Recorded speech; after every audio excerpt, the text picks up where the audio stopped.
You walk into a room and within minutes, the most draining person there finds you. Not randomly, not by chance. They zero in on you like a heat-seeking missile. At the party, the energy vampire corners you for an hour. At work, the office manipulator asks you for just one favor.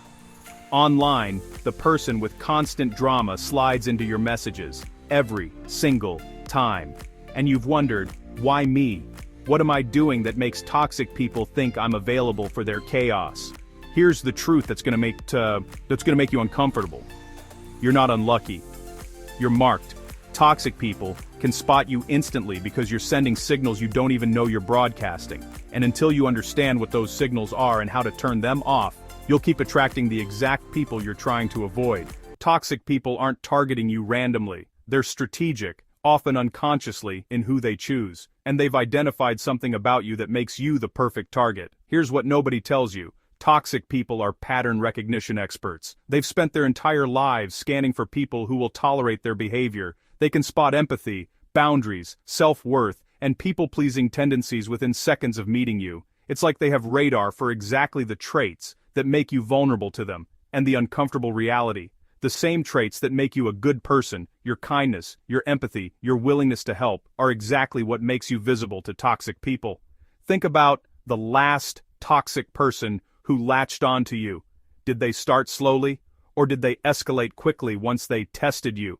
That test, that initial small request, that minor boundary violation, that first guilt trip, was them checking if you'd push back. You didn't, and that told them everything they needed to know. This isn't about blaming you.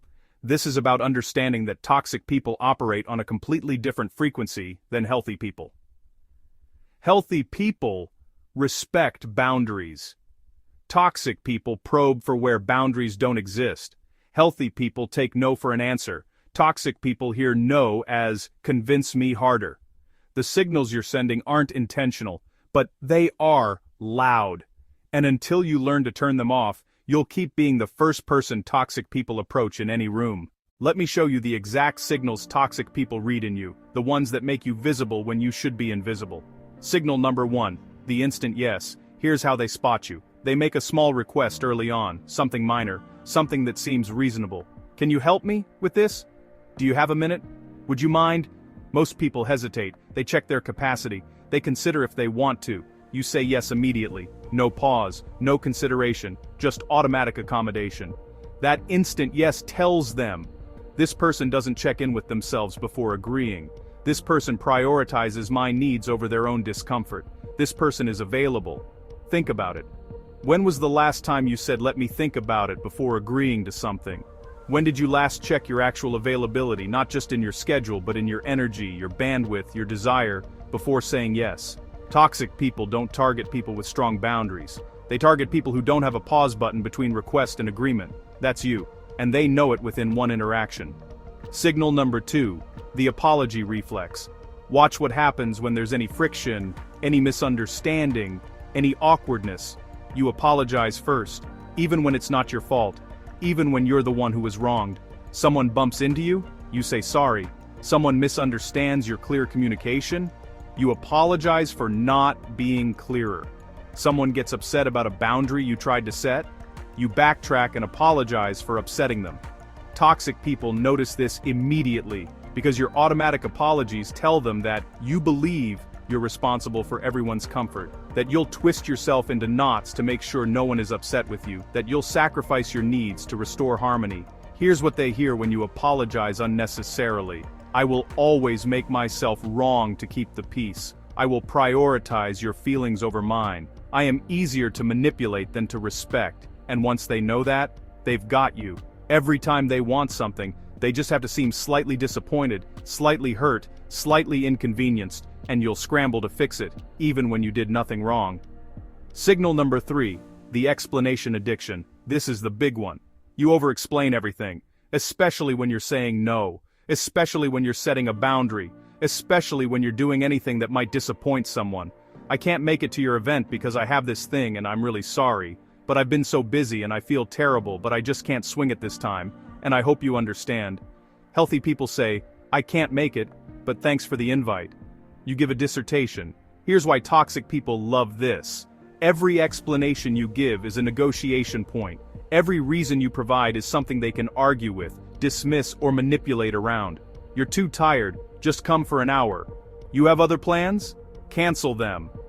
You don't have money? I'll cover you, and you can pay me back.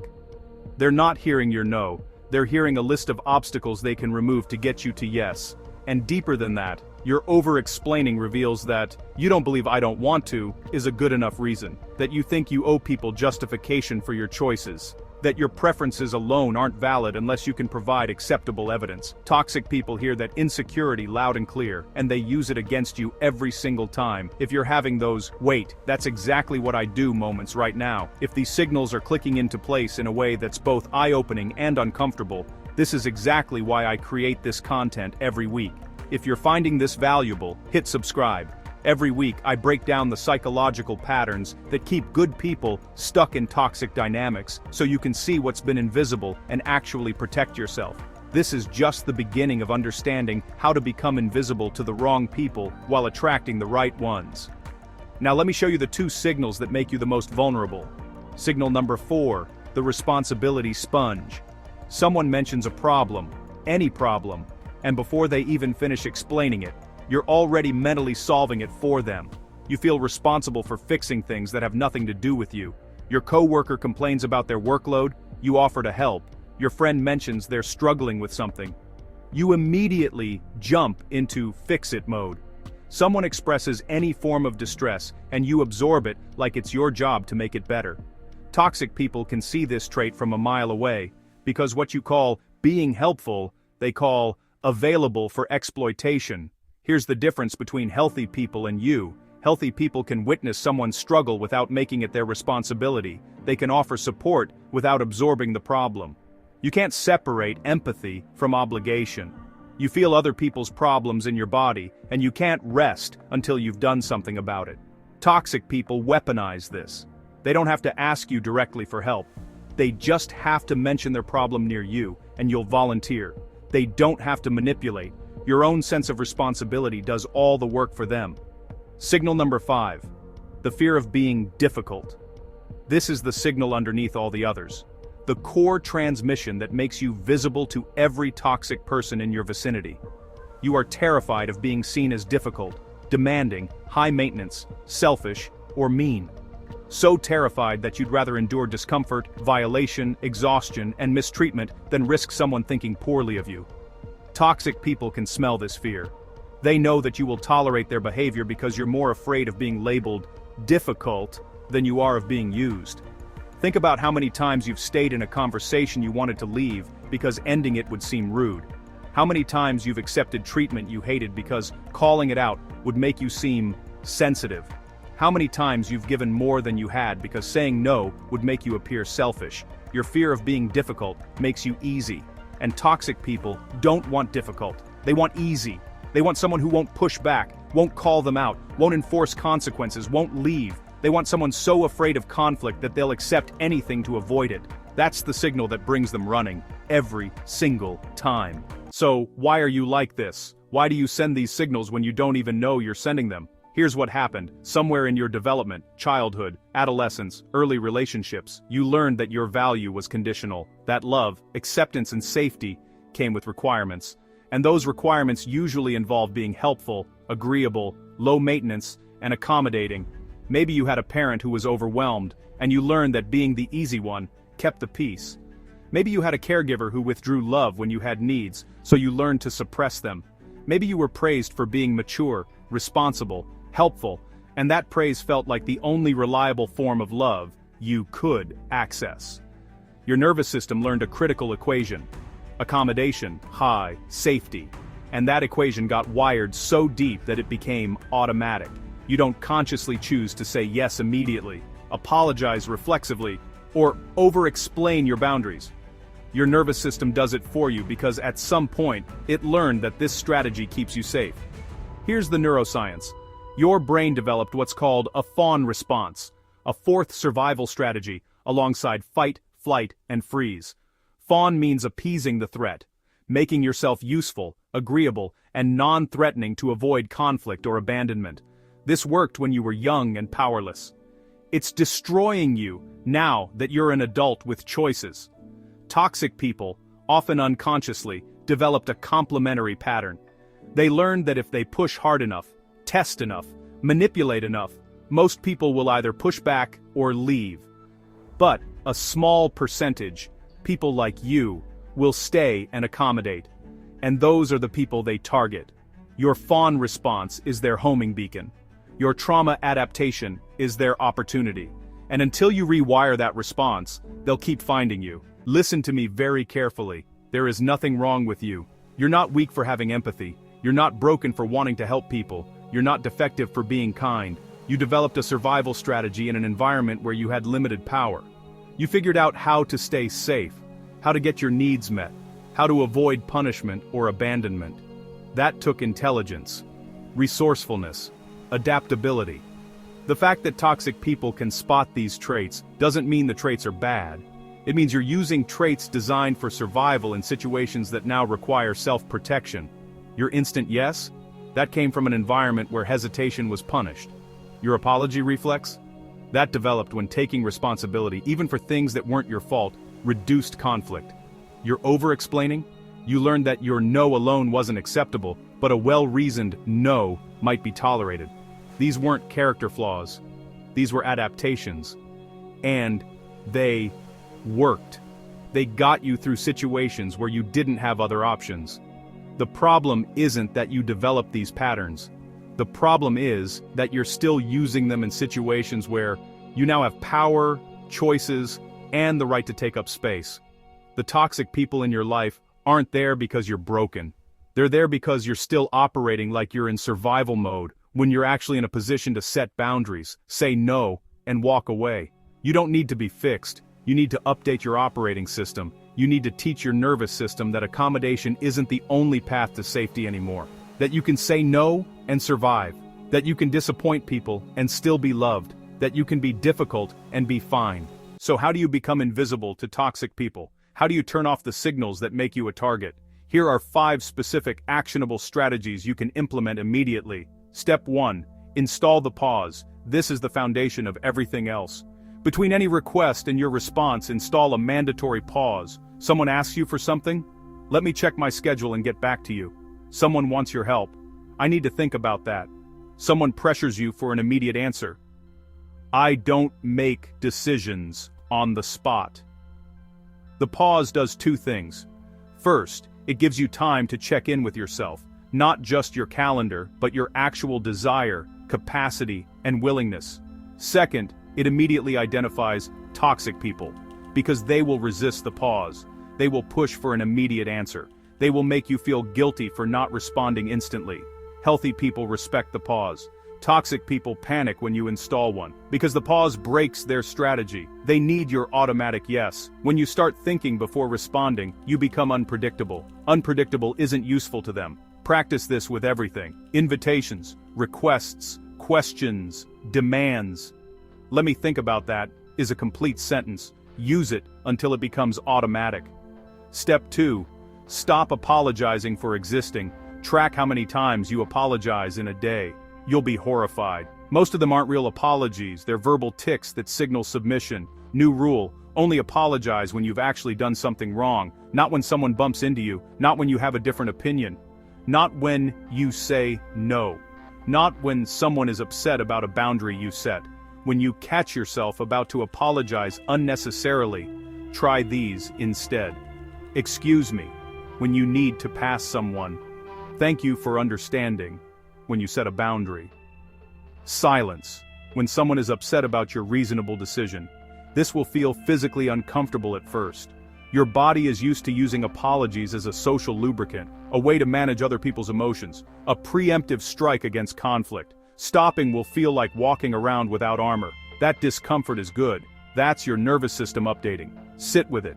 Toxic people will notice immediately when you stop apologizing for existing, and many will escalate to try to get you back in line. That's when you know it's working. Step 3. Practice the no without explanation. This is the hardest one and the most powerful. Can you help me with this? No, I can't. Not no, because just no. Your no is a complete sentence. You don't owe anyone a justification for your boundaries, your time, your energy, or your choices. Here's the practice. Start with low-stakes situations. Want to grab coffee? No, but thanks for asking. Can you cover my shift? I can't. Why not? I'm not available. Notice the urge to explain. Notice it and don't do it. Feel the discomfort in your body when you don't justify yourself. That discomfort is your nervous system learning that you're allowed to have preferences without defending them. What you'll discover, most healthy people accept your no without needing an explanation. Toxic people will push for one. They'll say why. They'll seem hurt. They'll act like you're being unreasonable for not explaining yourself. That reaction tells you everything you need to know. Healthy people respect your no. Toxic people negotiate with it. Step 4. Let people have their feelings without fixing them. Someone is upset, disappointed, frustrated, hurt, and you don't have to do anything about it. This is revolutionary for you, I know. Your whole life, you've believed that if someone has a feeling near you, it's your job to manage it. It's not. New mantra. That's hard, or I hear you, followed by nothing. No solutions, no fixing, no taking responsibility for their emotional state. Your friend complains about their relationship. That sounds frustrating. Then silence. Don't offer advice unless they explicitly ask. Don't jump in to mediate. Don't make their problem your project. Healthy people can hold their own emotions. They might want support, but they don't need you to fix, manage, or absorb their feelings. Toxic people, on the other hand, need you to feel responsible for their emotional state because that's how they control you. When you stop automatically fixing, toxic people will escalate their distress to get you back into fix-it mode. They'll say things like, I thought you cared, or some friend you are. That's the manipulation revealing itself. Healthy people don't punish you for witnessing their feelings without fixing them. Step 5. Become willing to be difficult. This is the big one, the signal that turns off all the other signals. You need to become okay with people thinking you're difficult, demanding, selfish, or mean, because as long as you're terrified of those labels, you'll be easy to manipulate. Here's the truth that will set you free. The people who weaponize these labels are the people who benefit from you being easy. Healthy people don't call you difficult for having boundaries. They don't call you selfish for having needs. They don't call you mean for saying no. Toxic people do, because difficult means not easy for me to use. Selfish means not prioritizing my needs over yours. Mean means not letting me treat you however I want. So, practice being difficult. Say no without apologies. Set boundaries without justification. Disappoint people. Be inconvenient. Choose yourself even when it makes someone else uncomfortable. The people who love you will adjust. The people who needed you to be small will leave. Let them. That's not loss, that's liberation. Imagine walking into a room 6 months from now, the energy vampire who used to make a beeline for you. They glance at you, sense something different, and move on to someone else. The chronic drama creator who used to trap you in hours-long conversations. They don't even approach. The manipulator who used to test your boundaries. They can tell, somehow, instinctively, that you're no longer a viable target. You've become invisible to them.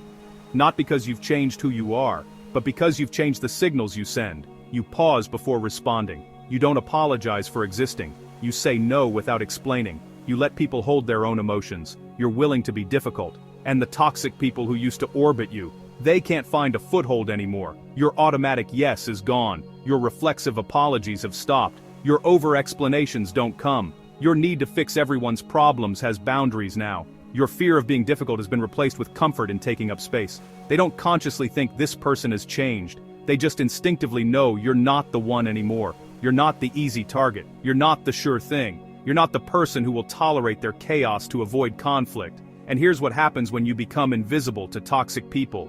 You become visible to healthy ones. The people who respect boundaries, who appreciate your no, who value your autonomy, who don't need you to be small. They can finally see you, because you're no longer hidden behind accommodation and people-pleasing. You'll have more energy, more peace, more space, more of your own life back, because you're not spending it managing toxic people's emotions, fixing their problems, absorbing their chaos, and recovering from their damage. You've just spent the last 12 minutes investing in understanding yourself at a deeper level and learning how to protect your energy.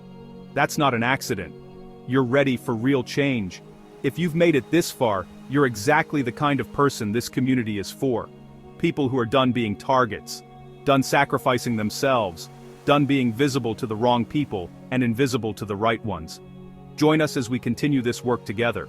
Every week I share insights like these that help you understand the psychology behind toxic dynamics and give you the tools to break free from them. This community is full of people on the same journey, learning to set boundaries, protect their peace, and become invisible to toxic people while attracting healthy relationships. You belong here. Subscribe so we can keep doing this transformation work together. Here's your challenge for this week. Pick one signal, just one, and practice turning it off. Install the pause before saying yes to anything. Stop apologizing when you haven't done anything wrong. Say no without explaining why. Let someone have their feelings without fixing them. Do one difficult thing. Notice what happens. Notice how your body reacts. Notice who respects the change and who resists it. That information will tell you everything you need to know about who belongs in your life. Subscribe as you commit to this transformation. Share this with someone who keeps attracting toxic people. You know exactly who needs to see this. And comment below with which signal you're going to turn off first. You deserve relationships where you're valued, not used. Where you're seen, not targeted. Where you're appreciated, not exploited. Now go practice being invisible to the wrong people and magnetic to the right ones. I'll see you next week.